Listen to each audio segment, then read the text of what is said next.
So wondered if you wondered how quickly a 13-story building collapses when it's bombed. There you go. Yeah, that's insane. Like it was literally like 5 seconds, and the whole thing is just collapsed. Yeah.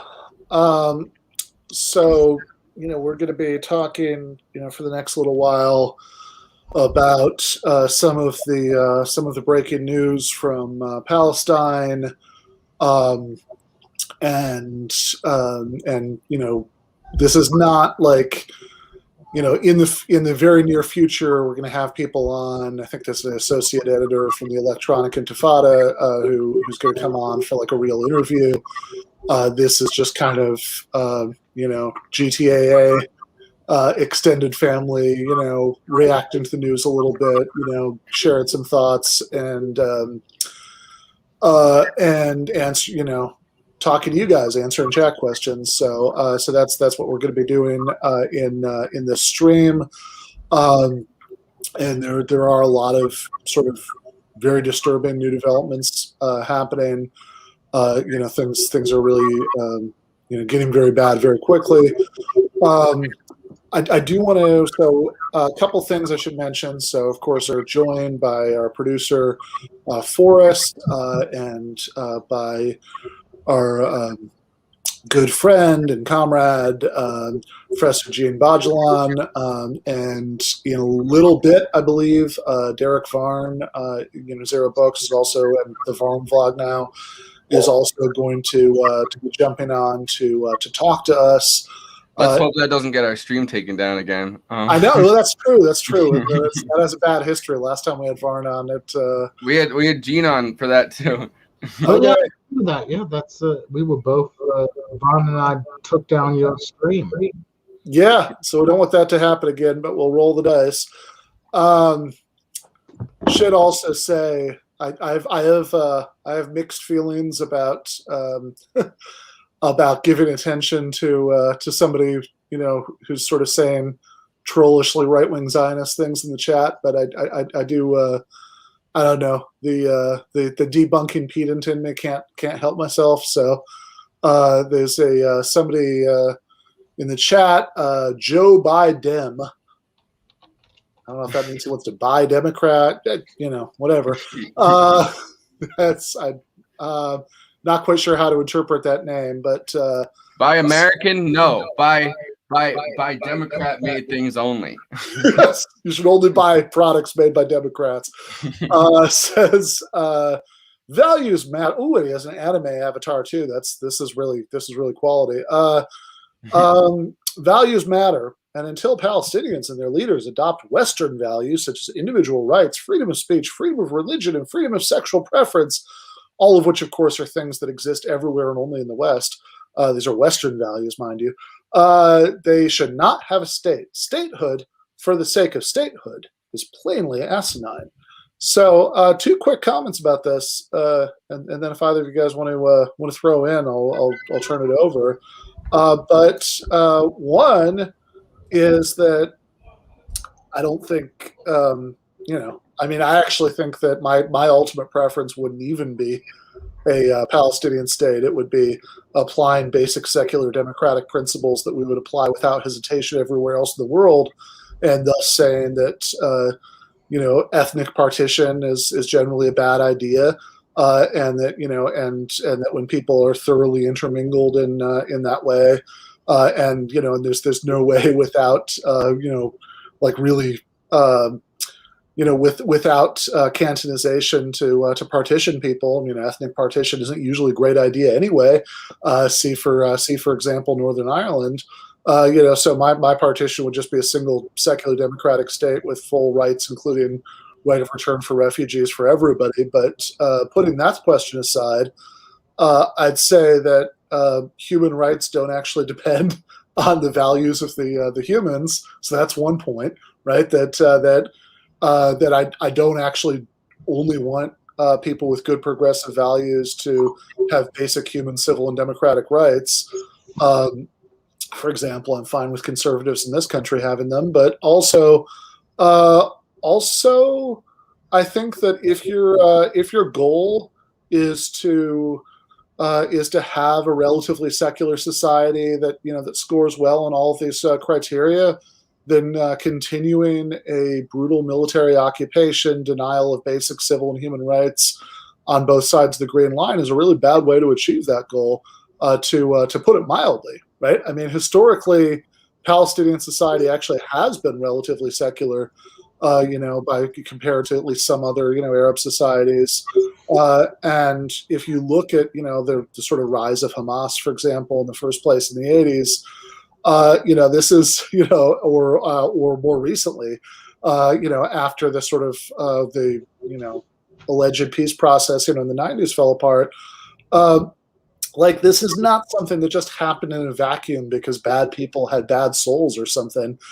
This is, this is something that happened well in the 80s, in part because Israeli intelligence. This is not a conspiracy theory. This is uncontroversial history. We're actually using divide and conquer tactics against the Palestinian liberation movement and propping up Hamas to a certain extent as a counterweight to Fatah. But then, like, more recently, because that seemed to many people to be the more credible sort of source of opposition to continuing occupation and oppression. So, I mean, I think if you want to have the best shot at a reasonably secular society that where you have lots of respect for freedom of sexual preferences and all of that stuff, then I think taking the military boot off of everybody's necks would actually be helpful for that.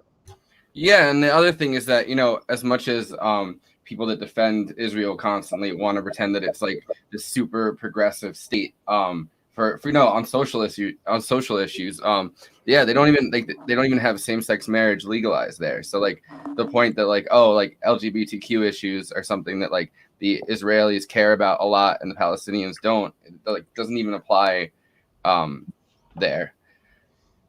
Well, I mean, I just think it's a weird non sequitur, like in the context of these discussions. It's almost it's the woke imperial thing. You know what I mean?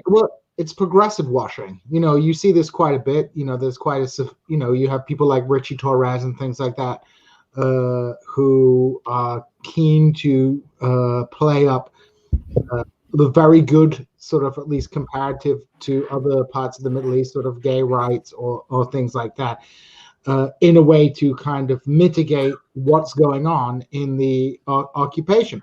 And I think one of the weird things about this is that the person in the chat was framing this in a kind of collective punishment way. I think most people, and many Palestinians would probably agree with this, that they're not happy with the authoritarian Islamist leadership of Hamas in the Gaza Strip, and people are sick of the ossified, failed Palestinian Authority. But at the end of the day, in a place like Gaza, there isn't much option. And as they say, they may be bastards, but there are bastards, as they say. So people, just as Israelis rally around the flag of national defense at a time of conflict, so too do Palestinians. Well, I mean, we can people can criticize the leadership, but at the end of the day, there's an issue of fundamental human rights. And if you're saying like Palestinians don't deserve this because they have bad leaders, then you're advocating some kind of collective punishment. Yeah, for sure. I would just want to add one of the reasons why Hamas was able to come into the position that it did in the 80s, as has been implied, but it was actually strategic adoption of dual power strategies. So they replaced a lot of the social safety net that the PLO was unable to provide, and the Israelis were unwilling to. And that was how they gained their popularity even more than their religious program. The religious program enabled them to get funding, frankly, for it. But it was that providing of a social form that made them popular. If there was no boot on the neck there, that would not be necessary, and it probably would not have formed the way it did. Furthermore, I mean, Israel was playing the PLO and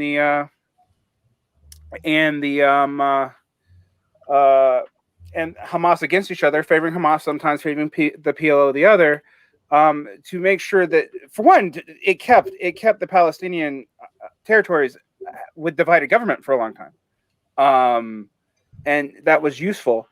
To pick up on Forrest's point, if you know anything about the trends in Israel, Israel's been hemorrhaging secular Jews for a while. So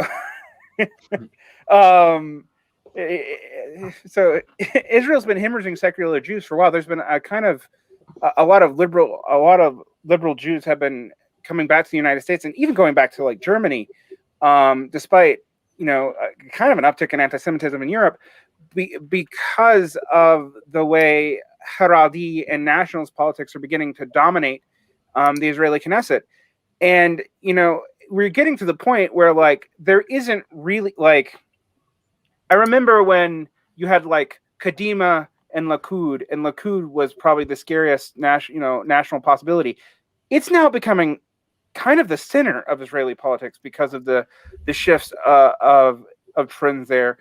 So the idea that you're defending some kind of progressive state in Israel, I think you can only defend that if you don't know anything about what's going on in Israel, its own internal political dynamics. I mean, and for or if you're purposely doing it like in bad faith, kind of just to defend the occupation. It's also just like a really weird non sequitur because sure. So I mean, there are obviously deeply socially conservative forces in Israel that have lots of power, especially in certain areas. Depends where you live, etc.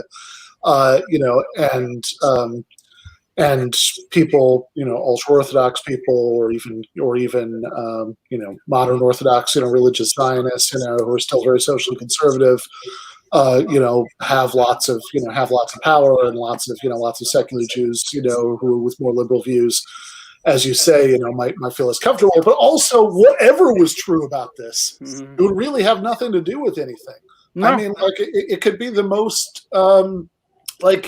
all of Israel could, within the Green Line, just be like a, it could just be, San Francisco from wall to wall, and that would have absolutely nothing to do with the question of Israeli treatment, of Palestinians, in the West Bank or Gaza. I mean, it's not like somehow or another that treatment is made better by, or different by, or is impacted in some way by the degree of social liberalism, within Israel. I mean, like it really, it's just a weird way of changing the subject. Yeah, well, I mean, a lot of the defenses of Israel also amount to whataboutism, because you're like, Israel is the most moral army in the world.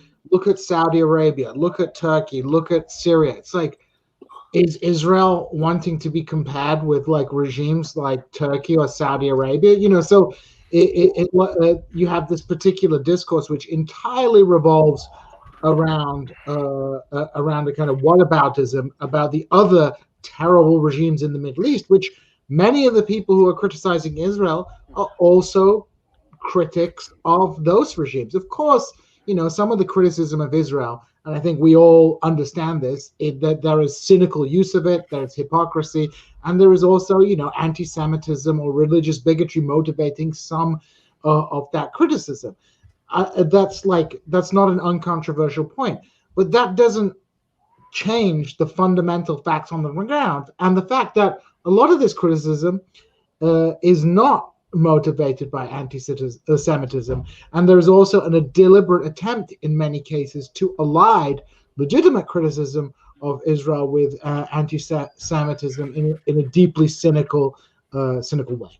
Yeah, actually, so that's a good transition. So I wanted to play a little bit of the conversation with Freddie DeBoer from earlier. Normally we would have played this during the episode on Monday, but couldn't actually talk to Freddie until earlier today.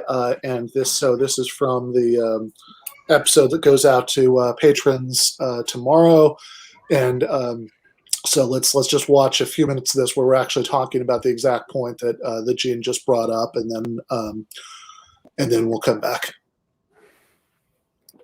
The essay is about the Israel-Palestine question from the perspective of someone who is a committed anti-Zionist, as I am. I don't believe that the modern state of Israel is defensible in its current form for a variety of reasons. But also as someone who, I came up through the anti-Iraq war movement. For several years, I was a 20-hour-a-week anti-Iraq activist. And that whole, I could write a book about that whole incredibly dispiriting sort of time. I mean, there were things that were incredibly exciting about it, and it was a very necessary movement, but it was just a truly atrociously toxic bit of sort of left on left sort of cannibalism going on all the time. But within that movement, there was a constantly percolating debate about whether you include Palestine in the demands to end the war in Iraq. I was among those who said that you should include it because that is part of the United States' imperial project through its proxy, the Israeli government and the IDF. But I'm not sure that I would do that today. But this, I did. And so there was this constant battle. The anti-Iraq war movement brought in a lot of people who we would consider liberals rather than leftists, who were not from the same cultures, and which was good because we needed their numbers and their money and their muscle. Yeah. But and so there was a culture clash there. But it also exposed divisions that are related to Israel and Palestine, in the sense of there was many people in the movement who did not think that the Palestine demand was appropriate, not just because they thought it was not germane, not topical, but because they supported the Israeli occupation. And these were liberal Zionists who would say all the right things about a two-state solution and ending the violence. And so the post is just sort of trying to talk about a really tangled history of the radical left and Zionism and also anti-Semitism. And one of the things that I say is that the anti-Semitism has been used opportunistically and cynically by defenders of Israel for decades to silence critique. And I don't think that there's like endemic anti-Semitism in the American left, but I do think that there's a lot. I mean, I think that there is a strain of American radical anti-imperialist left that does traffic in frankly anti-Semitic tropes, and I think that's important to say so. Yeah, I mean, certainly one thing that comes to mind, for me, is back when I was most involved in the anti-war movement, which was, I guess, roughly from late 2002 to sometime in 2004. I saw a little bit of that debate that you're talking about whether it should be sort of bundled into to anti-Iraq war activism, and sometimes, I'm somebody who, I don't know, maybe my politics weren't as good on this back then, but I was certainly now, right. My position would be that ultimately just applying basic secular democratic principles, to the conflict means that you can't have you can have a state that happens to have a Jewish majority, but you can't have a Jewish state. You can that states should just sort of axiomatically be states of all of their citizens, which is sort of in the context of Israel in a combination of words that's perceived as being anti-Zionist, and that partition is probably a bad idea, and so ultimately you should have a single democratic state with the right of return for Palestinian refugees and all of that stuff, and if I wasn't quite there in 2003, I was certainly at least never like a right-wing Zionist. But I do remember, like, every now and again, like, seeing stuff that would bug me a little bit. Like, the standout example would be, I remember at an anti-war protest in Ann Arbor in 2004, seeing a couple people with signs about saying that Israel should stop crucifying the Palestinians, and thinking, all the possible metaphors you could reach for, it's got to be that one. Right. I mean, look, like, it's a very nuanced thing talking about the influence of the Israel lobby in American politics. Right. In the far right anti-Zionist world, the sort of, explicitly, proto-fascist, anti-Semitic, far right. They have this concept called Zog, which is Zionist occupied government, which they used to refer to the United States. And that's anti-Semitic, right? And the way that they talk about it is frankly anti-Semitic. I know some lefties, or I did know, who talk in identical terms, not identical terms, but in identical ideas, right? They won't say Zog, but the similar idea that, like, just the United States has simply been captured by a Jewish minority that pulls the strings. Now, every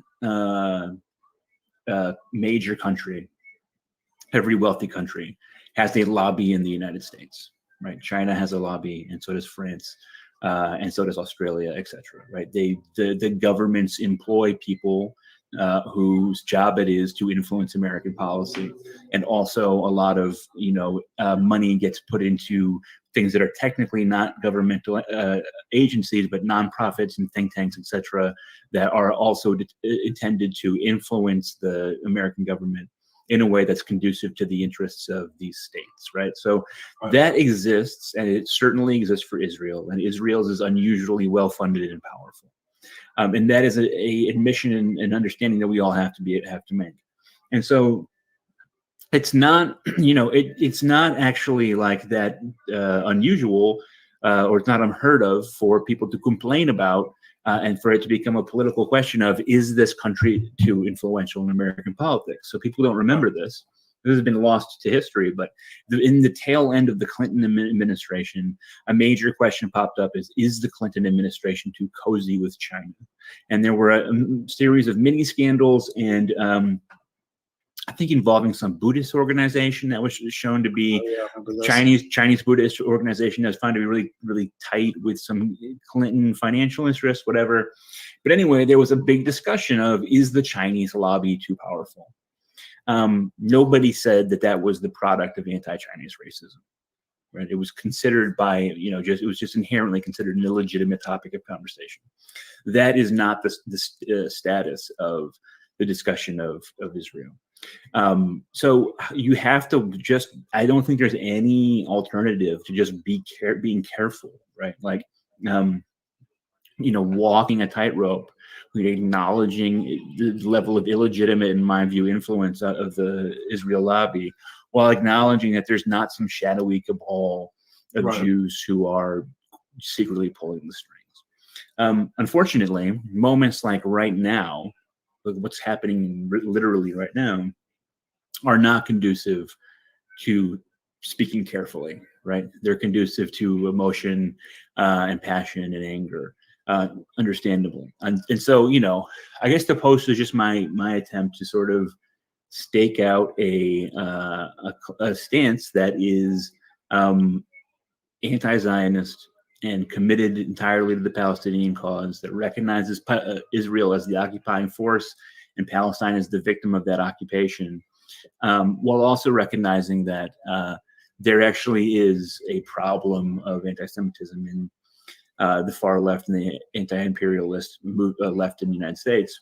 And I say that partly out of frustration that this is an idea that's dismissed very often by people who have never been part of actual, far left anti-imperialist organizing, right? Like, a lot of Twitter leftists find it completely crazy that there might be anti-Semitism inside of American anti-imperialism, in part because they've never left their keyboard. They haven't gone to the meetings. They haven't been at the demos. They're not around to witness the anti-Semitism. So I don't know how they would be so confident that it doesn't exist.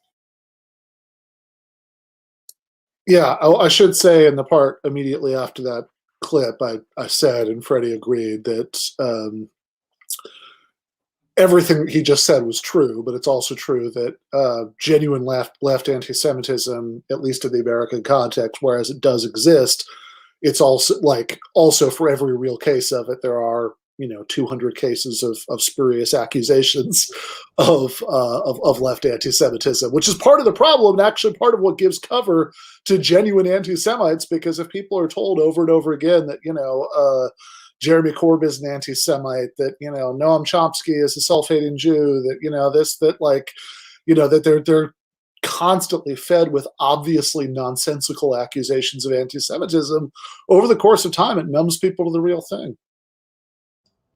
Self-hating Jew is really the weirdest one to me. Like, the fact that the fact that a lot of I guess anti-Zionist figures are Jewish themselves, and the only way to paint them as being problematic is to be like, well, they must be a self-hating Jew, which doesn't it's not even. I mean, I'm sure somewhere out there, it's the same thing as a class reductionist.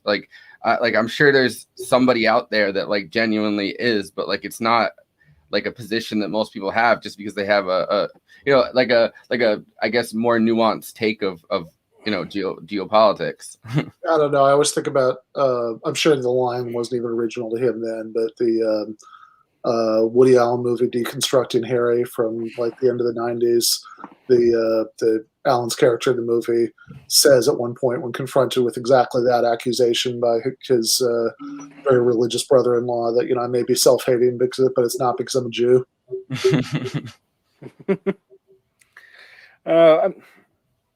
I think there's a way in which a lot of these things are an unfortunate feedback reinforcement. I'm gonna bring in a sad moral story in this, as far as where a lot of these accusations can seem to have legs.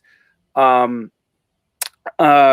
think about the number of people who have been effectively shut out of academic work because of their advocation of Palestinian rights, and who, to survive, have had to take money from sketchy sources. And the most famous one is Onz, who does fund a lot of right-wing stuff, but he also funds a lot of anti-Zionist stuff, and it puts people on paper in league with people that can totally discredit their organization. And of course, with anything this is certainly one of them, but I think the same thing happens all the time in other directions.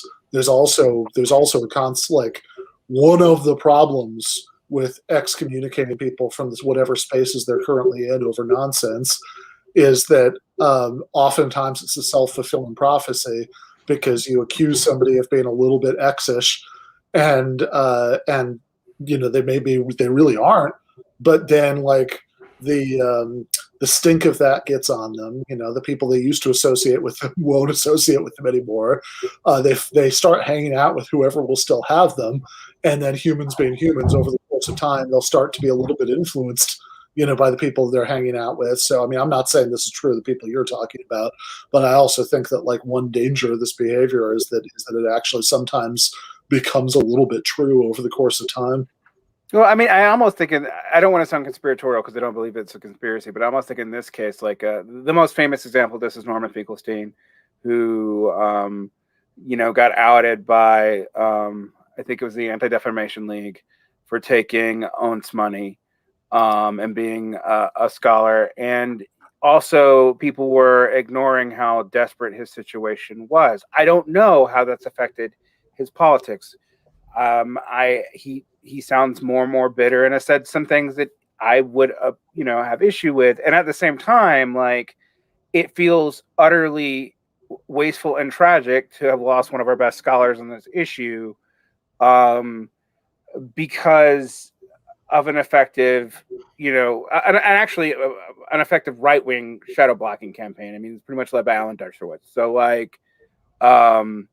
it's one of those things, and it happens all the time. I used to refer to this as a Whittaker Chambers problem, where you push people. It's exactly the dynamic. You shut people out.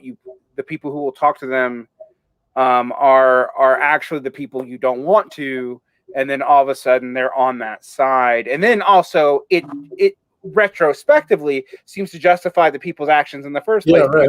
You were that all along, you know. And I've actually seen that happen multiple times in my life, actually, you know, on some of these issues, particularly in the UK over Palestinian issues. So it's like something I've seen happen in real time with people I know. As regards to, as far as like the bigger issue in regards to Palestine, is like, right now, I mean, they seem to be utterly pushed against the wall, and there is some, like, we have to try to understand how bad things are getting over there as far as the settler situation and the way the dynamics are playing out in Israeli politics to accelerate this, and like whose social base is going to benefit and all this, because this is not happening in a void, and it's not happening because like some, you know, like religious imperium alone. There's you know, what, to use the old Marxist canard, like a material base and a political motivation for what is going on right now, and we have to look at that. And I think, you know, the fact that this is happening after the scandals with Netanyahu in the last year is not insignificant. Yeah, fair enough. So I want to think actually Forrest is looking at the Al Jazeera thing and maybe has some specific updates. Just a couple things.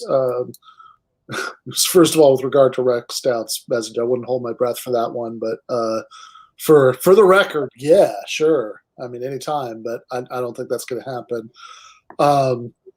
You know, I think that, you know, I'm not, I mean, I wouldn't go so far as to say that, like, you know, Barry Weiss has never been right about anything, or that like she, or that there aren't some stupid reasons that some people don't have a problem with her. But like, also, you know, it's a little rich to start caring a lot about free speech and, you know, so debating all that stuff after spending this long, you know, trying to smear everybody who dissents from the. I'm trying to cancel professors, Joseph. Yeah, trying to get professor, you know, yeah, exactly. over precisely Israel Palestine, and you know, I would make the point that I teach Middle Eastern history, and it is a dangerous minefield that one has to be extremely careful of. You know, people talk about teaching controversial issues within Middle Eastern history. You know, whatever my view is on sort of any issue to do with Saudi Arabia, Turkey, Iran, nobody's going to care what side I come down on, right? You know, I could be very pro-Turkey in my stance. I could be very anti-Turkey in my stance, or pro-Saudi, anti-Saudi. That is not going to elicit the kind of response that one might get if one takes a firm stand, particularly on Palestinian issues. Now, there is a kind of generational shift taking place at the moment in people's attitudes towards Israel, Palestine, but individuals, you mentioned people like Alan Dershowitz, but there are individuals who still maintain an enormous amount of influence and power, who can get people denied tenure. There was an issue up in Canada recently about somebody who'd worked on Palestine, and people studying Middle Eastern history have to be careful about the topics that they select if they deal with something to do with Israel, Palestine, because it can severely limit your career and your ability to get into an already extremely cutthroat industry. Yeah, I mean, look, by far, I think by any objective criteria, by far the biggest free speech problem in the contemporary United States is about this, right? I mean, look at all the states trying to criminalize, you know, boycott, divestment, and sanctions movement, or if not outright criminalize it, at least like economically, you know, punish people by taking away state contracts and whatnot, trying to get people to basically sign loyalty oaths, you know, about those issues. And yeah, Barry Weiss, from her earliest activism, trying to smear professors at Columbia for being anti-Israel to the present, you know, has like, it's always been a big theme of what she's done to smear people as anti-Semites, you know, for really as a way of policing, the boundaries of discourse on this issue. Now, I've argued with much worse people than Barry Weiss. I'd certainly do that, in the extremely unlikely event that she went for it. But that would be what we'd be talking about. I should also note we've got in the chat Brian Atinsky, who now lives in the States, but is a anti-Zionist Israeli leftist, was one of the founders of Indie Media Israel, and ended up kind of having to leave in a hurry. Brian's Contra says, why now? Israeli elections just happened, testing the new Biden administration's reactions and mowing the lawn. It's pretty interesting hearing Brian's story when it was on when you guys talked for that one episode or for that one segment, and then people like defending like human rights in Israel, obviously, like not even just with Palestine, but just like in Israel itself, you know what I mean, human rights, civil rights are respected, but just listen to Brian's story, like they're not whatsoever. Yeah, I mean, like in that case, the interesting thing about that story is that it's a cautionary tale about supporting, getting censoring your enemies, because after the assassination of Yitzhak Rabin, a lot of Israeli liberals had actually pushed for laws to broaden the definition of incitement in reaction to right-wing incitement leading up to the assassination.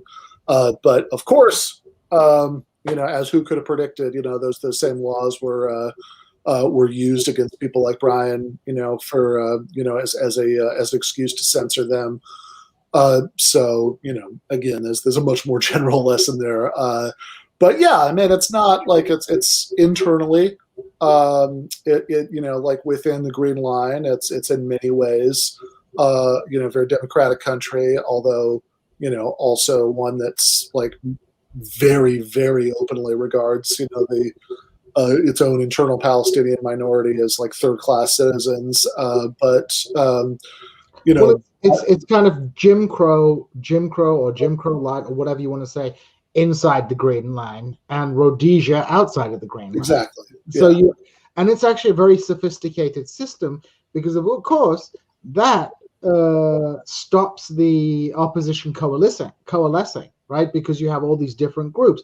There are groups of Arabs who are extremely loyal to the state of Israel for a variety of different reasons, Bedouins and things like that. So, unlike in South Africa, where the sort of ideologically sort of limited nature of South African racism meant that they could never expand their kind of demographic base of their regime, and ended up facing a broad coalition against them, which didn't just include Black Africans, but also included Indians, coloreds, and even liberals. Whereas in Israel, the ability of Palestinians or non-Jews to coalesce against against the kind of injustices of the sort of Israeli ethno-state is curtailed by the extremely sophisticated hierarchy of rights and citizenships enjoyed by the various communities, both within Israel and, of course, in the occupied territories.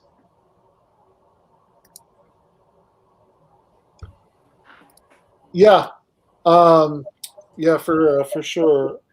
So yeah, I think that distinction, right, Jim Crow within the Green Line and Rhodesia outside of it is about right. I mean, like for the first 19 years of Israel's existence as a state, actually Arabs within the Green Line were not at all, like just blatantly didn't have any of the rights of citizenship. Mm-hmm. And then from 1967 until pretty recently,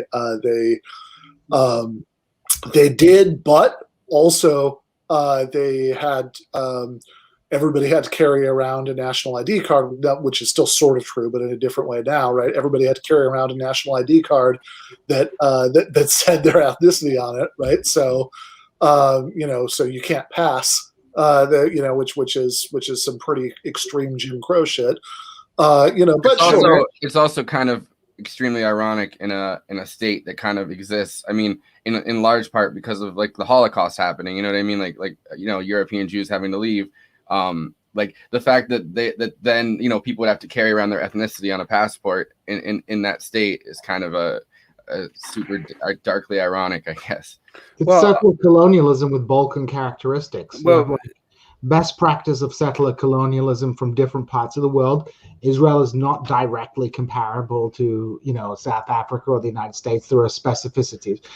And race is not the primary axis of division. It's like a Balkan nationalism. People are divided on sectarian grounds. But, the actual methodologies of power, whereas the kind of sectarian identity looks much more like a, Middle Eastern, Southeastern Europe kind of identity conflict, the methodologies of power look a lot closer to, the United States or South Africa. Yeah, it's it ends up being there seems to be like a weird confluence of like Ottoman tendencies, if you know how the satrap system works, with modern United States / Bismarckian Prussian nationalism at the core. One of the ironies of this too, that's interesting, that keeps Israeli Arabs, Palestinians, and Jews separated, is that religious laws actually dominate marriage laws in Israel as well. I mean, so technically speaking, while there are plenty of domestic partnerships, I think, between non-Jews and Jews within Israel, you can't be fully married under the law. At least you couldn't for a long time, and I think you still can't. I think the religious law, religious domination of marriage is still part of Israeli policy, is it not? Yeah, no, it was. So I think so. I think the part I'm sure about is that there's no secular marriage in Israel, right? Like if you don't want religious marriage, so it's a very common thing that secular Jewish couples in Israel fly to Cyprus and get married and come back, but I mean, whether you could find, and of course, a Jewish marriage in Israel means a Orthodox Jewish marriage, because the basically the deals that that David Ben Gurion made with the rabbinate, back when the state was being founded in the first place. Could you if you were a Jewish Arab couple and you found a priest who wanted to marry you, would that be okay? I'm not totally clear on that. I think it's possible, but you'd have to go under Christian marriage. But it seems highly unlikely. When I read about these issues in the past, it seems like most of these couples have to leave, have their marriage recognized by another state, and come back. Which again, it's a small thing, but those things add up to keep the populations antagonistic to each other, and to keep this sort of these sort of ethnic communities, and separated. And in this case, it is like a Balkan nationalism, but it's also secularized and ethnicized. So it rhymes with the racial dynamics of power. Yeah, I mean, this is a common thing in Middle Eastern history. When the Armenian massacres of the 1890s happened, Armenians converted to Islam and they were left alone. When they happened in 1915, when Armenians converted, they were still massacred, right? So we see this confluence of Judaism, Jewishness is a racial category, right? It becomes a quasi-racial category. Now, I am unsure on the specific. I've read different things about whether people who convert to Judaism can become citizens of Israel. You can, but the thing is, first of all, like the marriage point, it pretty much has to be an Orthodox conversion. You can't have a Reform or Conservative or Reconstructionist rabbi convert you and then have Israel accept that. And in fact, I think there have been a lot of sort of back and forth decisions about even specifically which Orthodox marriages and conversions are recognized. But yeah, so you can. You can do that, but I mean, it is also a sort of awkward point, especially with the relationship between the American Jewish community and Israel, because the denominations that the vast majority of American Jews with some religious affiliation are parts of are basically just totally frozen out of Israeli, like, you know, what they officially recognize as marriage, what they officially recognize as a conversion to Judaism. So there are even people who have converted through the other denominations in the United States. Like if they want to exercise their, you know, right of return as Jews to Israel, they'll have to, like, you know, get like a you know, like somebody in like the modern Orthodox, you know, like religious Zionist rabbinate in Israel to sort of, you know, do a quickie, you know, reconversion. But I mean, at the end of the day, that is a secondary method of defining who gets to be an Israeli. It's primarily on sort of ethno-racial grounds, right? That's how most people claim their citizenship. Well, because it's also both. Because if you're not Jewish at all, right, and you want to exercise a right of return, you know, you need the conversion. But like also, of course, famously after the collapse of the Soviet Union, you know, there were large numbers of people who, you know, coming out of a society where, you know, Judaism had largely been suppressed, you know, who had like one Jewish grandparent or something, you know, and they came over because that's good enough. Because apart from the conversion issue, which is what complicates it, there is also like an explicit ethnic element to these laws, which is that they basically set it up to sort of, you know, to actually, to Forrest's point, to mirror the Nazis, you know, definition. So it's like basically, if you would have been persecuted for being Jewish in the 30s or 40s, you know, then, you know, you're Jewish enough, you know, for the right of return. So people who are half Jewish or a quarter Jewish, even if they weren't Jewish according to Jewish law, were still eligible. Although this is like becoming a debate in Israeli society right now, too, because there's a lot of resentment over the Russian immigrations and things like that. It's weird for me though to see how many people argue about how secular the state is when we have to deal with like Sanhedrin laws and conversion recognitions for a secular state. I mean, yes, technically it is, but it's secular in a way that's almost unique. Yeah, I mean, it's secular in some ways. It's very not secular in other ways, right? Like if secular state means a state where you have a institutional separation between religion and the state, that is most definitely not a secular state. If secular state means a state where most people are not religious and the state makes no effort to force them to be, then it is a secular state. I mean, it's the nationalization of religion. You know, nations are constructed about. I mean, we often think of nations as being, for example, constructed around linguistic communities, right? But, you know, language is not the only axis of nation creation.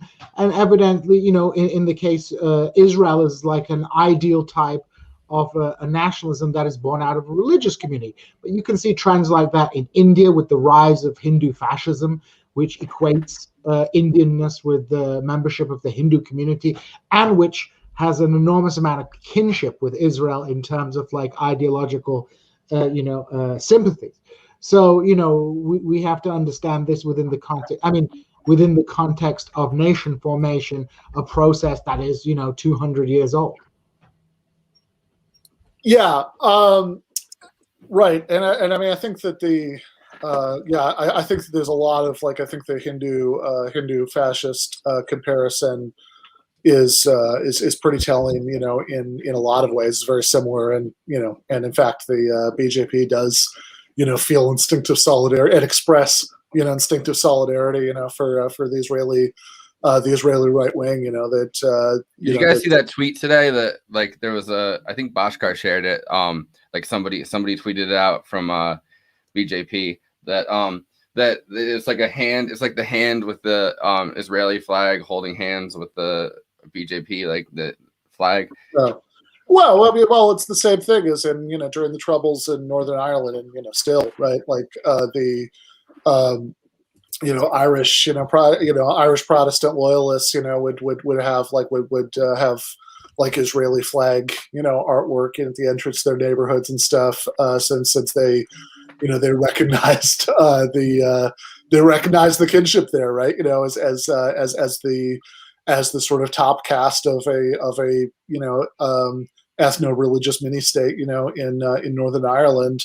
And as you know, and the and like Irish Republicans, right? You know, have always been very supportive of the Palestinians, for parallel reasons.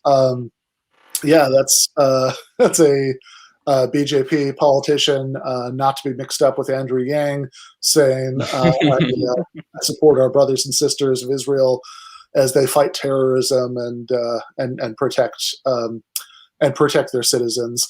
And yeah, and I also think like this point, I mean, like as much as maybe the sort of academic question of like how secular is it and in what sense, might seem a little off point, but I think it does go to the main, like a much more central issue, which is all right. Let's block that guy.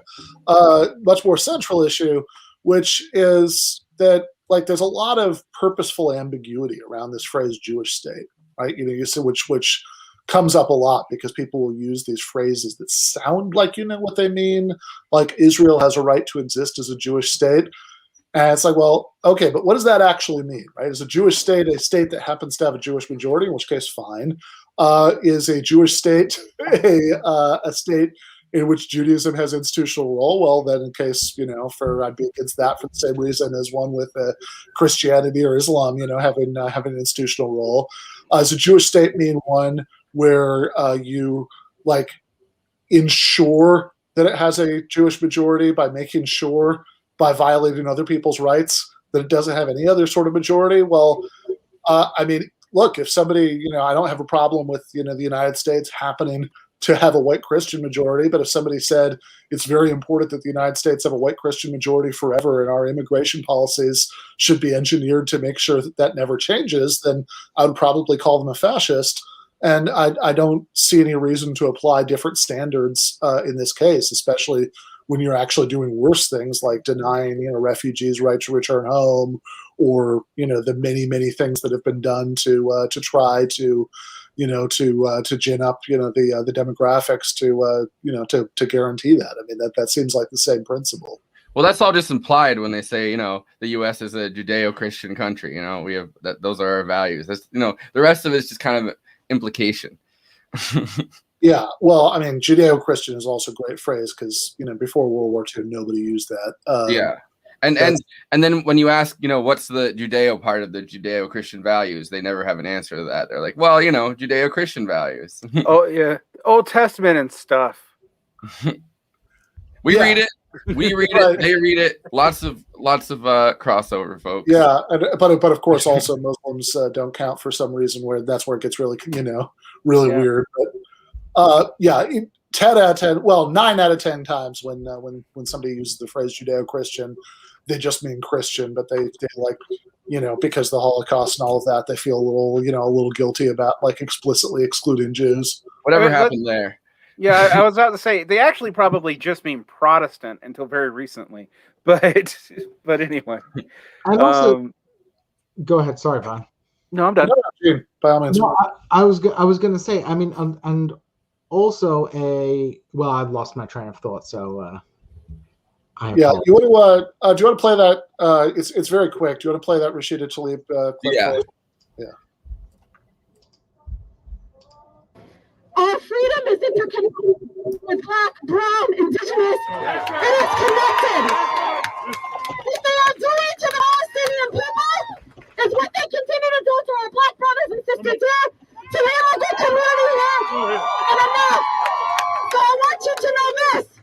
If you are marching for freedom of Palestine, please know that you must be marching for everybody's freedom. It is all interconnected. And so this is how you grow this movement. This is how you spread the truth. Thank you so much. Thank you. Salam. Wow. Yeah, man. Say what you want about that. Like, I do think it's a positive development, or certainly at least a positive symptom that you have sitting members of Congress who say things like that right now. I mean, I'm old enough to remember a time when that would have been pretty much unimaginable. Yeah, I mean, I think there's a kind of a historical change taking place. I think it's important to understand. Look, from the establishment of the State of Israel up until the late 70s, early 80s, there was a plausible political narrative that could be spun to people Israel was a plucky democracy,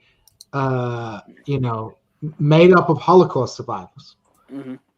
That was in a sea of Arabs that were, hell-bent on murdering them all. And that were, these Arab states were scary, sort of revolutionary dictatorial regimes, right? And Israel was fighting a war, not against the Palestinians, but against the, hundreds of millions of Arabs that lived across the Middle East, right? And of course, that was reinforced by Pan-Arabism, the buy-in many Palestinians had to the Pan-Arab political project at the time. And so you have this narrative, which, at least looking at it, of course, superficially, made sense.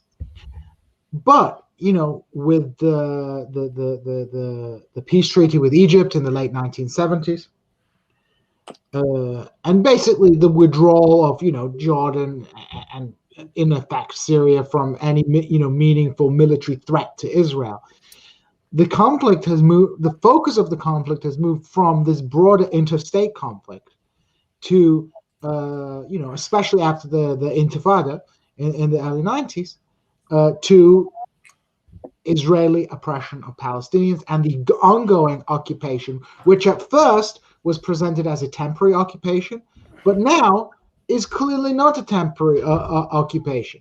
So a whole generation of people have grown up watching not, the Israeli army fighting the Egyptian army, but have grown up watching, Israeli soldiers brutalize Palestinians on a daily basis. They don't murder them. Then, they're far more sophisticated in their systems of control and repression. But at the end of the day, that's what people have grown up saying, and have, people can see from themselves. I remember talking to my friends in Hull who were not particularly political.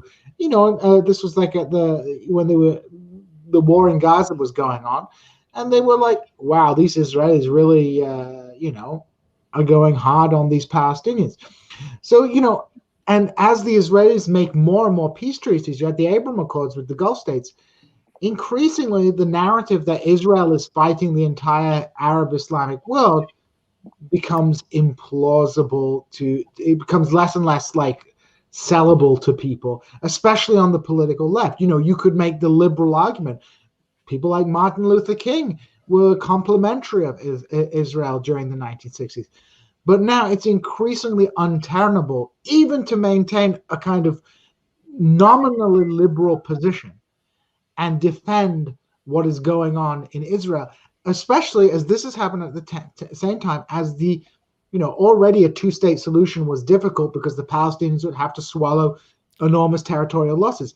But with the ongoing settlement, which happened all the way through the 1990s, which is the fundamental reason peace broke down, right? You can blame Hamas, you can blame, I'm not going to sit here and shill for bad Palestinian leadership, right? But at the same time, the fundamental issue was that of continued land sieges.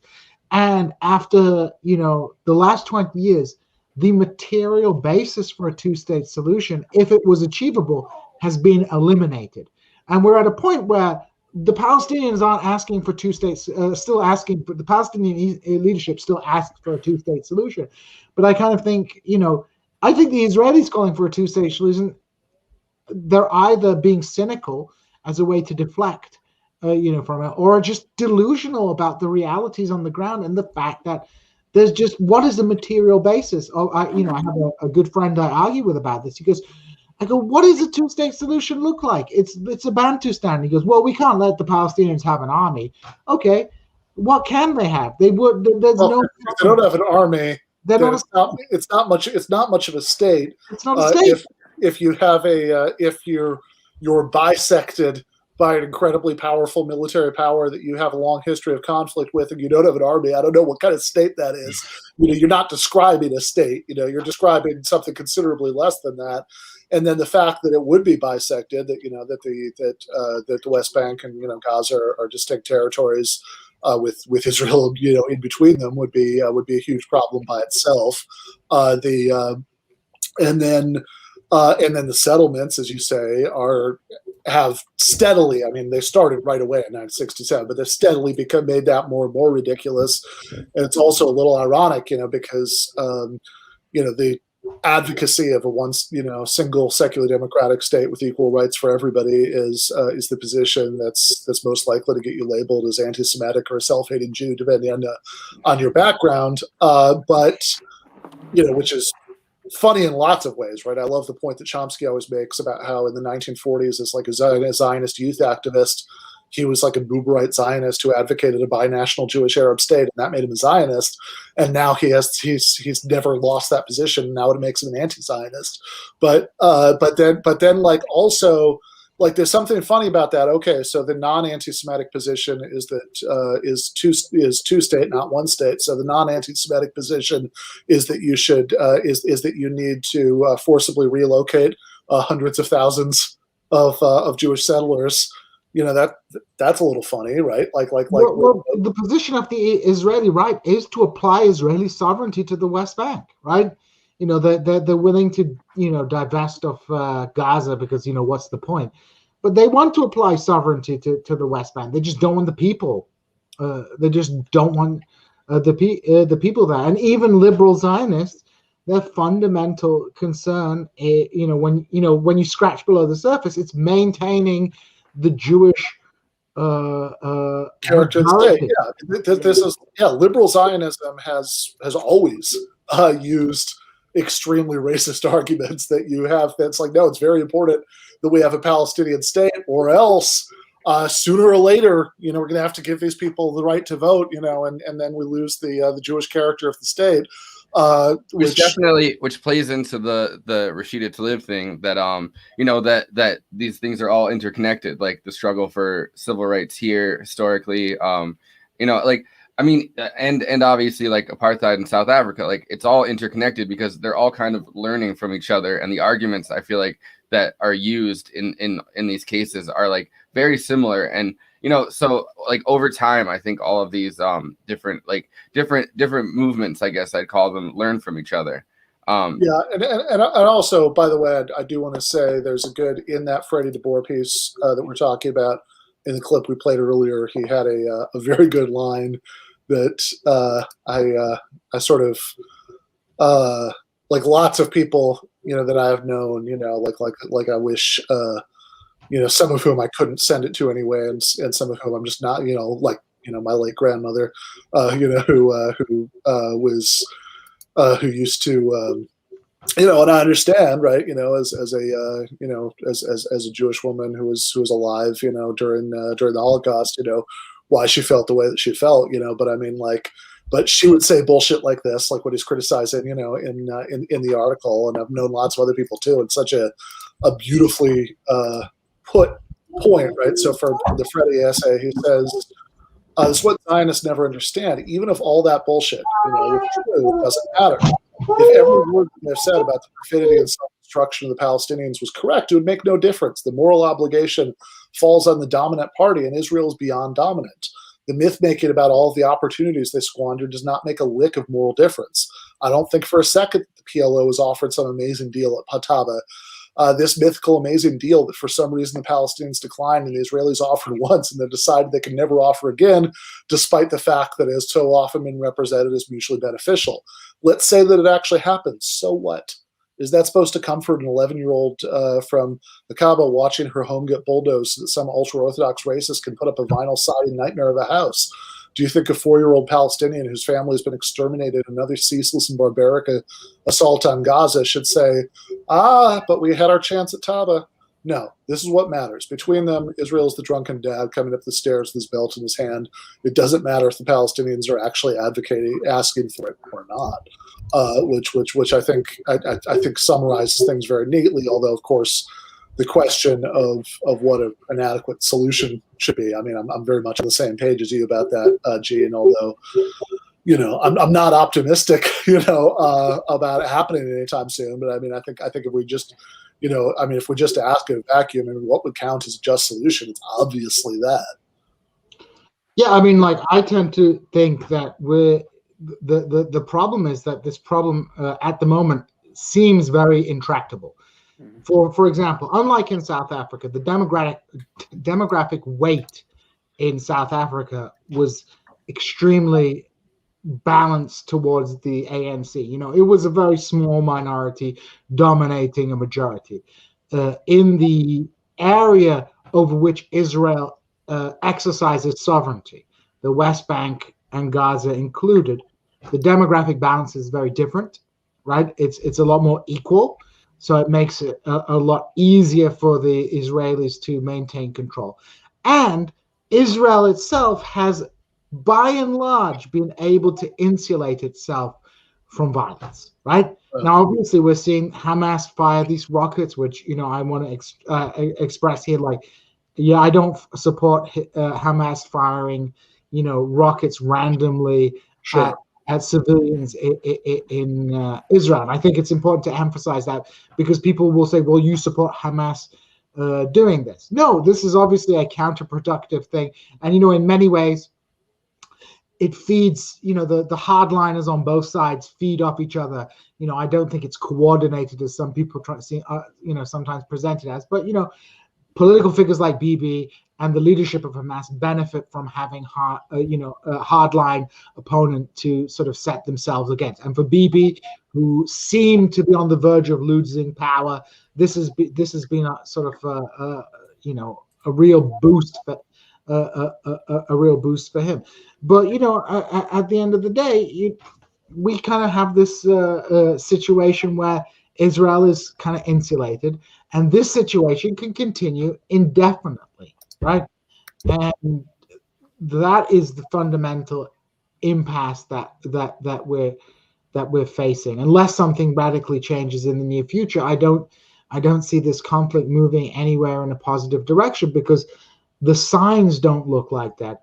And, you know, Israel has the international diplomatic support that it needs to maintain its I mean, it's the situation's intractable enough that the United States completely doing a 180 and removing all military, economic, and diplomatic support from Israel would be a necessary condition for changing it, probably, but I don't think it'd be a sufficient one.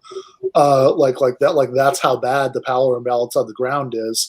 But speaking a lot of the abstract, Forrest, you still have the Al Jazeera pulled up? Is there any, you know, do you want to fill us in a little bit about some of what's been going on? Yeah, so I went to, you know, take a nap earlier, and the death toll was at 35. I woke up. Israel, it looks like, has struck a third apartment building, and now the death toll is at 65 Palestinians killed. And, you know, including a whole bunch of children. I think 16 children died during that. And, you know, within this time period, yeah, actually 67, I guess, is the death toll. But within this time period, you know, Biden's made a statement on it where, I have it actually, so we can listen to that really fast. Biden, you know, called Netanyahu within this time, like within the last couple hours, and they had a conversation. And Netanyahu took this conversation pretty much as a victory for him. You know, hold on, I'm gonna try to pull up the Biden thing.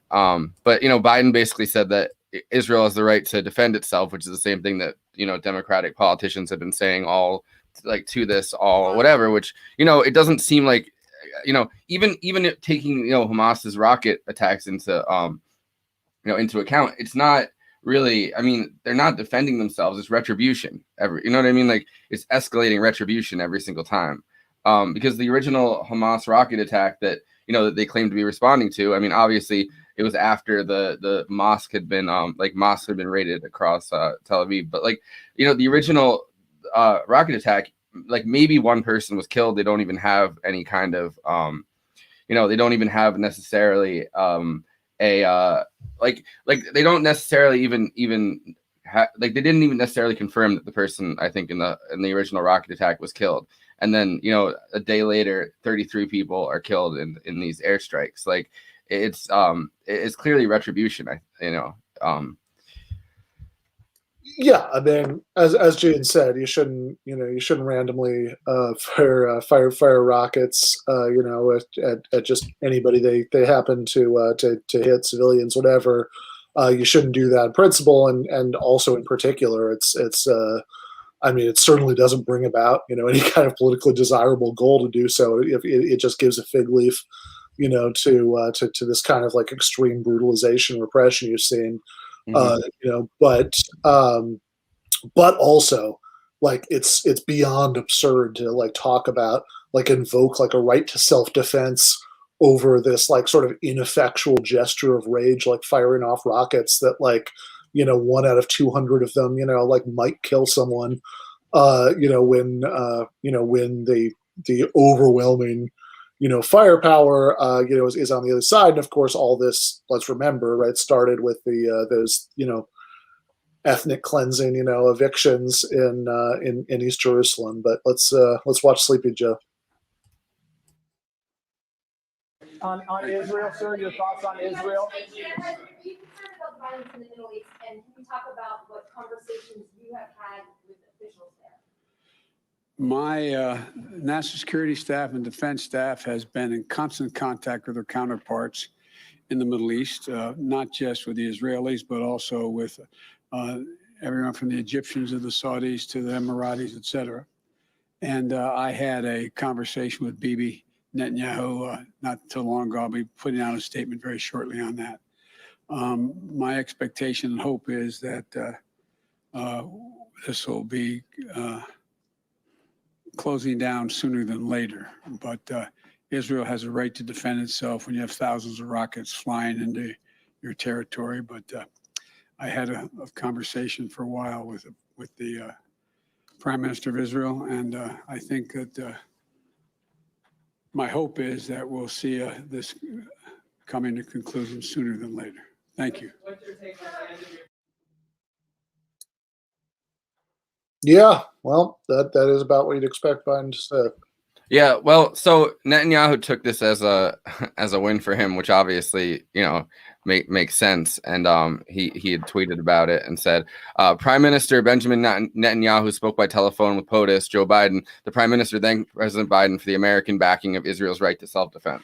Yeah, because that is like, I mean, that is definitely a win. Like, you could even imagine a version of something that somebody like Biden would say that would like still be like, I mean, it would still be offensive bullshit by any sort of larger objective standard, but like would at least sound like it was kind of sort of a rebuke, you could start the answer with, we're distressed by what we're hearing. We're urging all sides, come to the table, blah, blah, blah. Like, he's not saying that, right? He's saying 5 sentences of pablum that means nothing, and then Israel has a right to defend itself.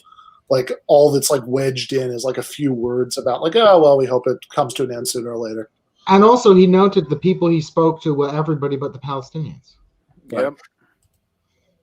I want to bring this back because we already, I mean, we played it on one stream, I think, during the foreign policy stream, but it's worth playing again. Biden's like, earlier quote that if Israel didn't exist, like if Israel as a state didn't exist, we'd have to invent it. We look at the Middle East. I think it's about time we stop, those of us who support, as most of us do, Israel in this body, for apologizing for our support for Israel. There's no apology to be made. None. It is the best $3 billion investment we make. Were there not an Israel, the United States of America would have to invent an Israel to protect her interest in the region. The United States would have to go out and invent an Israel.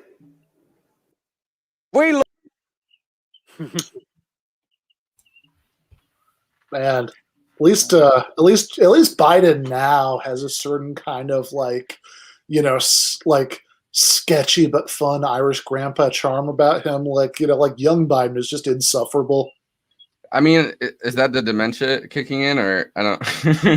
No, Biden. I don't. It's interesting. I think that Biden Biden's original thing, I think, is all based on being reactionary. You know what I mean? Like, it's about, at least in the 90s and early 2000s, being the most reactionary Democratic leader possible. Like, his crime bill speeches, he's like, oh, now liberals admit that we have a crime problem and that we need to solve it with this bill. And with this, it's very similar. He's saying, well, now it's time to admit that, we shouldn't have to apologize for, funding Israel in this way. Like, it's consensus.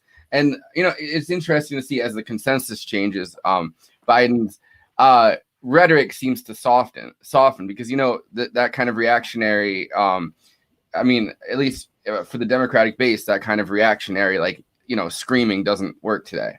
Well, what I find interesting about that Biden quote is actually not something we're focusing in on, but it's actually something I think people who go all, we were talking about earlier in the position and the thing about people who think that the Zionists are actually in charge and why. Biden says explicitly what the interest in Israel is, and that is American foreign interest. It is not like in the interest of, quote, the Jews or anything like that. And that being stated is interesting because that is not often stated explicitly anywhere anymore. Furthermore, if you think about the history of the international role that Israel played in history, people forget this, but the USSR briefly supported it, and the United States was against it in its initial creation. It was basically used as a geopolitical football, and resulting policy from that.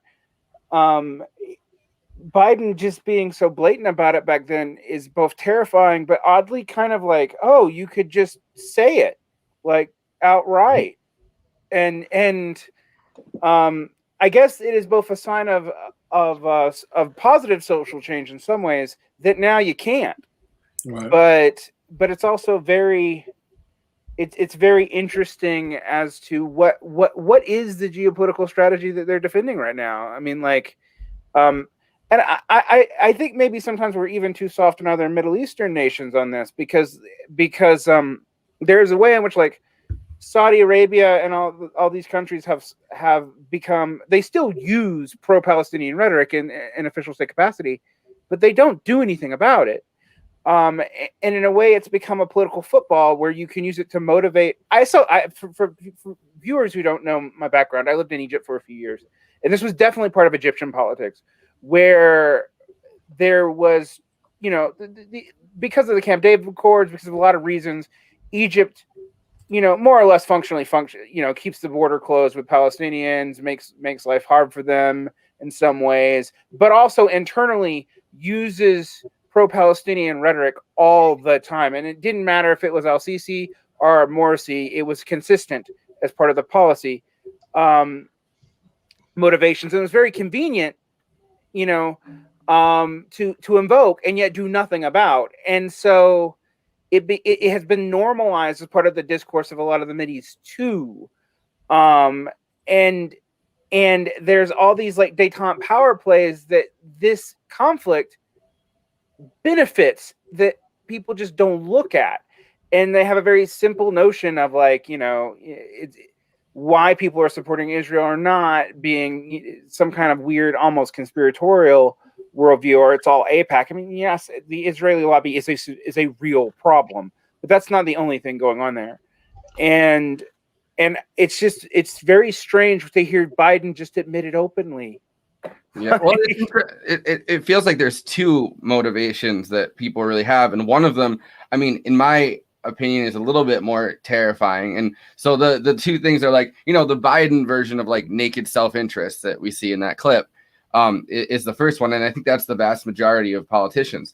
And then during the Trump administration, we were kind of introduced to this very, very sinister and a little bit scary second one, which is an evangelical desire to see the Jews return to Israel, so that Well, yeah, certainly way before then. I think in the Bush administration, the Reagan administration, Gilbert Dahl was writing about that as a motivation in Reagan administration. The thing is, though, I know people like that.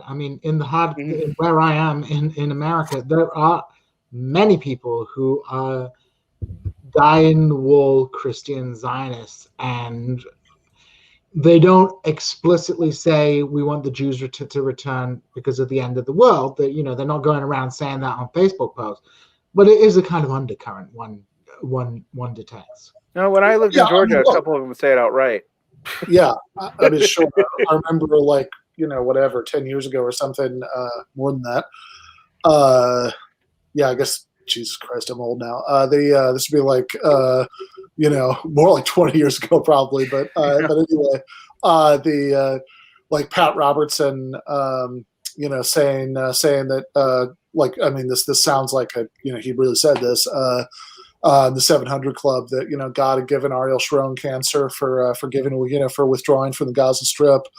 Like that's this sort of, I mean, evangelicals are like at least the mainstream of white Republican evangelicals and in the United States are absolutely bonkers on this stuff, and that has always been, and that has for decades now, for several decades now, right? I mean that has been an element, especially in the GOP and in the way that the sort of internal politics of American conservatism translate to how support for Israel is set up. But I also like the point that Varn is, directing us that earlier about self-interest, and particularly the way that relates to the rest of the states that the U.S. supports in the Middle East, right? That there are I mean, this is always like the ridiculous thing, and I think in 2011 with the Arab Spring, it got a lot more obvious about the fact that on the one hand, Israeli Hasbara apologist propaganda always made a big deal about this only democracy in the Middle East thing, which is whatever, we talked about all the problems with that earlier, but also on the one hand, right, you get propaganda points for being surrounded by non-democracies. On the other hand, you have decades of security cooperation with some of these non-democracies, and certainly Egypt. And in fact, when the Arab Spring happened, lots of Israeli politicians and commentators were pretty openly freaked out, because the possibility of not being surrounded by all these safe dictatorships was bad for them, right? They saw that as important, protective thing, that having having democracies, when that was the danger in some of these countries, might lead to governments actually doing more to help the Palestinians. Yeah. Yeah. So, no, I was gonna say, I just wanted to follow up on something Van mentioned. As he pointed out, in Egypt, the use of the Palestinian issue for internal regime sort of consolidation is extremely important. Egypt is one example. Turkey now, which is making this sort of play for regional leadership, also makes a big deal of that. Now there are numerous trade deals, and Turkey and Israel indeed cooperated in the recent war in Azerbaijan. Both Turkey and Israel were supporting the Azeri regime, which now is brutally ethnically cleansing and annihilating Armenian presence across the Karabakh region of the country. So there is a cynical deployment, and Israelis, a good example is, and when we talk about Turkey will describe any push for Kurdish rights as creating a second Israel, right? This is a kind of discourse that is used against Kurds, that not just in Turkey but across the Middle East, Kurds are the second Israel, and the Israelis, of course, will Varn will know this, but I reviewed a book recently, which I did not accept, which was basically going well, how dare people criticize Israel? What is your stance on the Kurdish question? So Israelis will often strategically mobilize human rights abuses, whether that's in North Cyprus, Armenia, or amongst the Kurds, when they don't give a damn. The Israelis were the ones who helped capture the leader of the PKK in the 1990s. So Palestinians end up being used as kind of political football. Yeah, the way, I think you were just kind of gesturing at this, but I mean the way that after in let's see, what would we be talking about here, 2012 or something like that, when after the humanitarian aid ship was shot up by Israel, and there was this sort of moment of diplomatic tension and conflict between Israel and Turkey. Suddenly, the Israeli politicians discovered the Armenian genocide, and and started bringing it up, which Israel's official diplomatic position had actually been to deny, since forever. So let me tell you something really never funny. acknowledged. You remember the Mavi Marmara incident, the Yeah. Turkish ship, the Mavi Marmara. The day after the huge speeches against Israel given by the Turkish administration, Turkey purchased the Heron drones from the Israelis. Now, Turkey makes its own drones now, but at the time they were purchasing weapons from them. So this is like an utter, the same as with the Saudis. The same as with the Saudis and things like that. They want to make peace with the, for Israel, democracy in the Middle East is actually a problem because, countries won't necessarily want to cooperate. Perhaps the only country, I think, if it democratized, that would want to have relations with Israel is probably Iran, right? I think the Iranian population would be fine with relations with Israel, whereas the government isn't. But other countries, I think, there is a genuine, deep hostility towards Israel, partly motivated by the human rights abuses taking place there, and partly motivated by sectarian bigotry, which is deliberately fanned by those regimes in order to kind of distract the anger of the population and present an external enemy.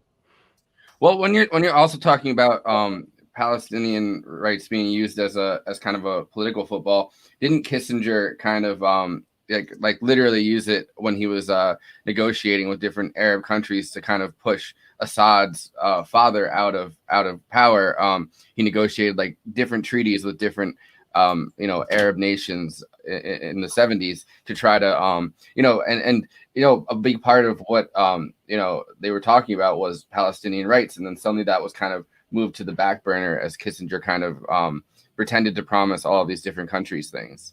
Well, none of these countries give a damn about Palestinians. They murder Palestinians too. Like the Syrian regime has killed Palestinians. The Jordanians have killed Palestinians. The Lebanese have killed Palestinians because they also have a kind of disdain. If you go to the Arab world, there's actually a considerable amount of disdain amongst some elements of the population towards Palestinians. Like in a place like Lebanon, the Palestinians are deeply unwelcome because the Palestinians, if they settle in Lebanon, cause all kinds of trouble to the ethno-sectarian balance, which keeps that country from, well, I want to say not imploding, but it's kind of imploding right now.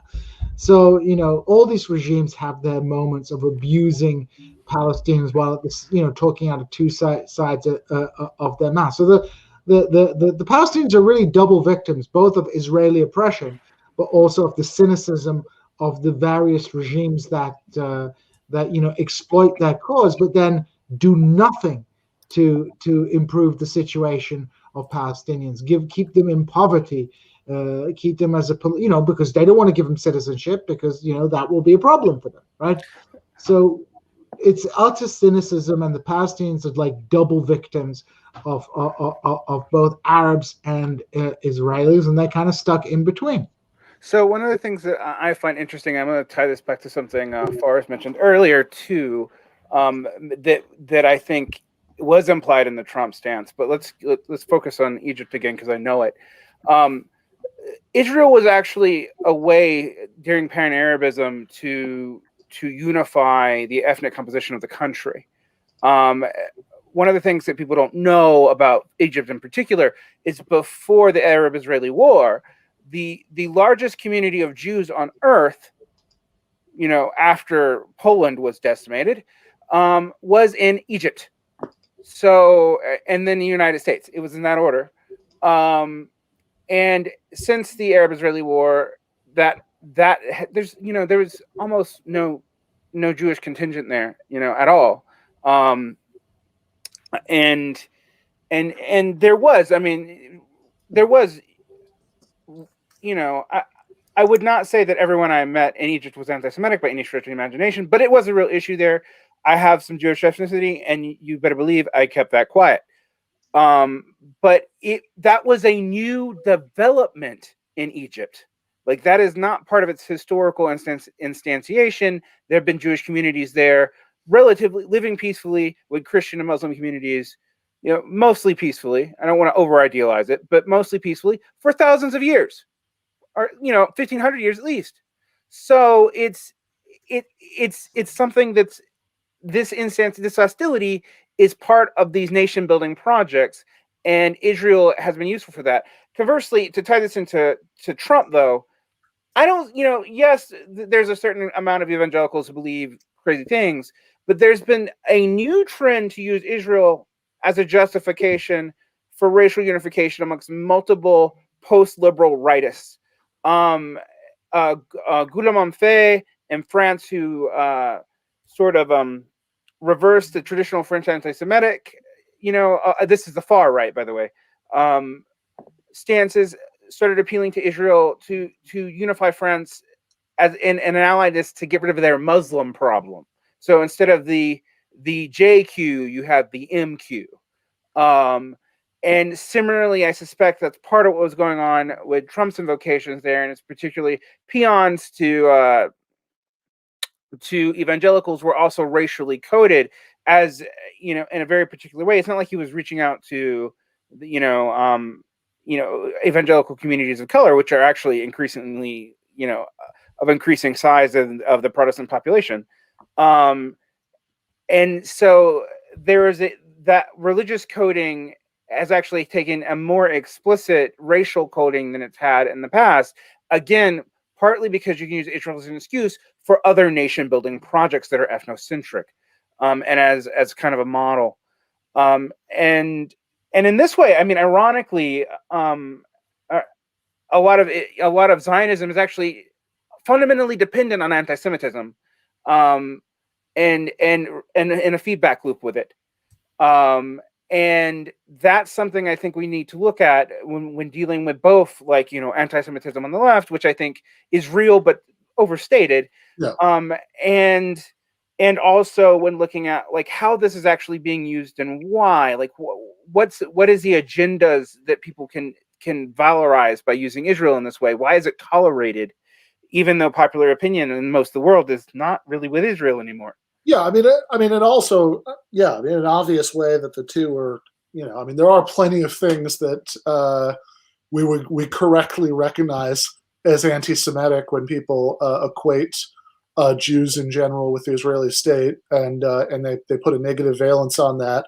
But you kind of can't have it both ways, right? I mean, you can't correctly recognize that as anti-Semitism and then go ahead and equate Jews in general with the Israeli state and have a positive valence on it and have that be okay. Or you remember when Trump literally did that at one point to he was talking to like a bunch of like Jewish constituents or something in Florida, and he was like, I love you guys, we're doing great things for Israel, like, but they were like American, I mean, they were rich American Jews. Yeah, well, or like, Trump would do this thing where he would like consistently, where he would like say like things that were sort of crazily anti-Semitic, but they were never exactly negative. Like the thing where he'd say at the 2016 at the National Republican Jewish Coalition, he was like, "Look, I love you guys. You're like me. You love doing deals." Like it's like that's just sort of generally the way that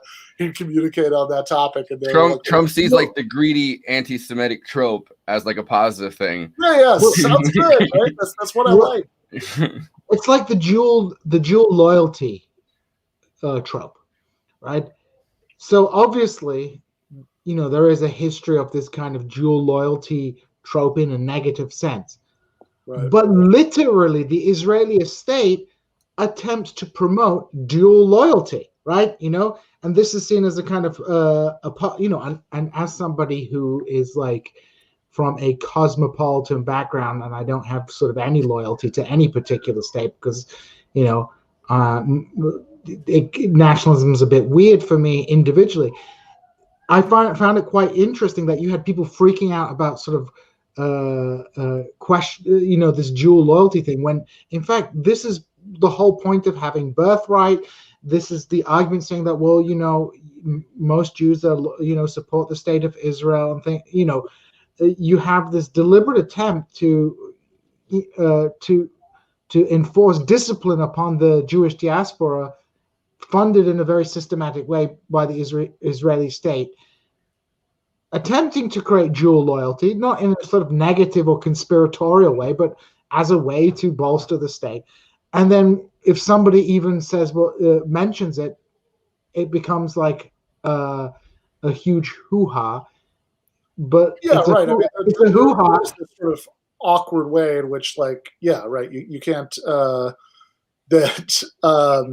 like, yeah. I mean, there is certainly, quite a bit of explicit, allegiance to the state of Israel and various American Jewish communal institutions. Ron Emanuel went to fight for the IDF, right? Right. I mean, that's an extreme case, but I mean, like, even no, but like you have. But look, I mean, look at all of the mainstream Orthodox, conservative, and Reform synagogues that'll have like Israeli along with American flags, inside, and say say like a prayer, of like thanks, for the existence of the state of Israel that's been, incorporated, into the liturgy. I mean, like, this is, well, just even the concept of like birthright, exists to kind of, with at least American Jewish, like younger Jewish people, exists to kind of create this kinship between, Israel as sex tourism. Let's just say what it is you go to there's a lot of that also, but yeah, like, I'm not commenting on that. Like, I mean, I'm with Gene. My, like, none of this bothers me because I don't really believe in loyalty to states at all. I mean, maybe to some future socialist state, but not certainly not to any that exist right now.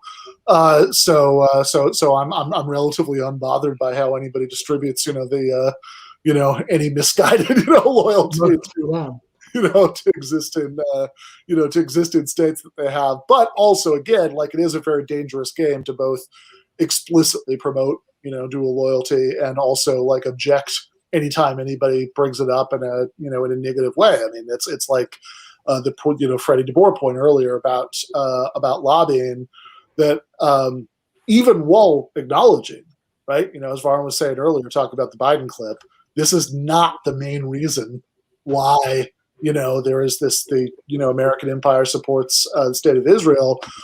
But also, like, yeah, there is all this lobbying, and like, they don't spend that money for nothing. Like that is a thing, that it exists, and sort of pretending that it doesn't, and labeling any bringing of it up, like Ilhan Omar did, as anti-Semitic. I mean, is ultimately something that's I think it has diminishing returns, because like too many people notice the inconsistencies.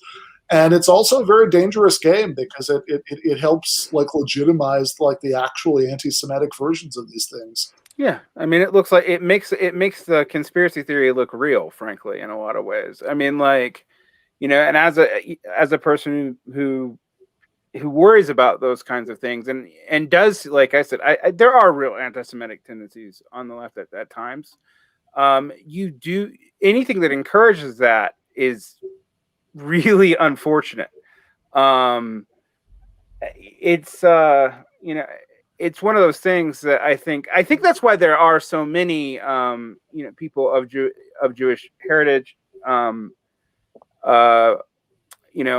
who are also anti-Zionist, and has nothing to do with self-hatred. It has to do with like making sure that the way that this can be used is actually profoundly not good for a lot of people who are descended from the Jewish diaspora, frankly. No, for sure. I mean, I think that's definitely an element of it. And there's also just an element of, this is it's a tweet that Jane sent me earlier. Says from Heather Sharona, says, while Lod has been transformed to a military zone and police threaten to come down with an iron fist, unquote, Arab rioters, unquote, extremist Kahanist Jews roam freely through Bat Yam, attacking Palestinian shops. So this is a little short video.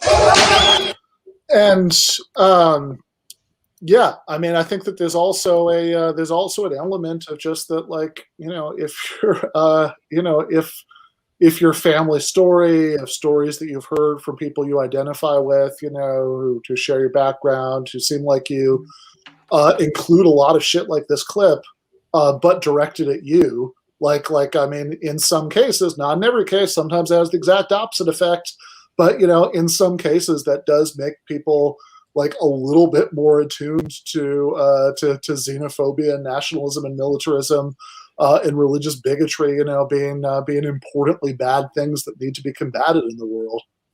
I mean, it comes down to like the two ways that the slogan, the saying, and the very meaningful saying, "never again," can be understood, right? One is like, we should never let this happen to anybody ever again. Or in the nationalist way, we're never going to let this happen to us again, right? And I think, it really talks to the kind of tragedy of what's happening in Israel at the moment. It's interesting to see Netanyahu's Twitter response to a lot of these to riots and various other social unrest, I guess, happening in Israel right now. It sounds, I mean, on one hand, it sounds a lot like whenever there's like an uprising or a riot or something in a city, and our leaders talk about it, but it's interesting to say, let us come together and do the tasks that is necessary for us citizens of our state to restore governance, eliminate this anarchy, and maintain and restore the security and quiet that we all deserve. So it's very much kind of like the Law and Order, like this is a pathetic version of Law and Order in response. And it's also interesting, one of the things that people who defend Israel say is that inside of Israel itself, like not in Gaza, like everybody is living in harmony, and it's interesting that it's very much not the case, and these social problems that happen on the other side of the green line, I guess, really they transfer into Israel itself, and so that comes apart as soon as anything happens, that line. By the way, I was reminded of something in the chat, just to just to throw what unfortunately counts as a mildly spicy take into the mix. Last year or so, I've seen a lot of and I say this with love to some of you, but including some people who watch this who have tanky tendencies, who would say things like, people making a big deal about authoritarianism or persecution of Uyghurs in China. This is motivated by xenophobia, anti-Chinese racism. You know what you guys sound like to me? You sound exactly like right-wing Zionists. Like this like it's indistinguishable rhetoric. All right. I want to wrap up for tonight. We've been going for quite a while. But we are going to be doing more about this in the very near future, actually. So I think we have Nora Barrows-Friedman, who's an associate editor for the Electronic Intifada, I think is going to be a guest very soon, possibly even next week. But she's coming on This Is Revolution tomorrow night as well. So if you want to see her then, she'll be on. With Jason and Pascal. Very good. So check that out. And we have. Let's see. Is there anything else? Anything else that anybody wants to plug before we get off? I think we're good. Okay, I think we're good. Yeah. So yep. Follow us on or like us on Facebook. Oh yeah. Give them an argument. Does have a Facebook page now. It did not for the longest damn time, but it does. It does now. All these things now also stream there. So do do like and follow us as well on Facebook as well as everywhere else. You should also check out Varn is no longer confined to the Zero Books plantation anymore. He has his own thing, the Varn vlog. Yep. So you should go subscribe to them. You should watch that. But with that, I think we are going to leave it there for tonight. So thank you guys for coming on. We'll do more about this as new developments come in. But that's it for right this second. So thank you guys. Left is best.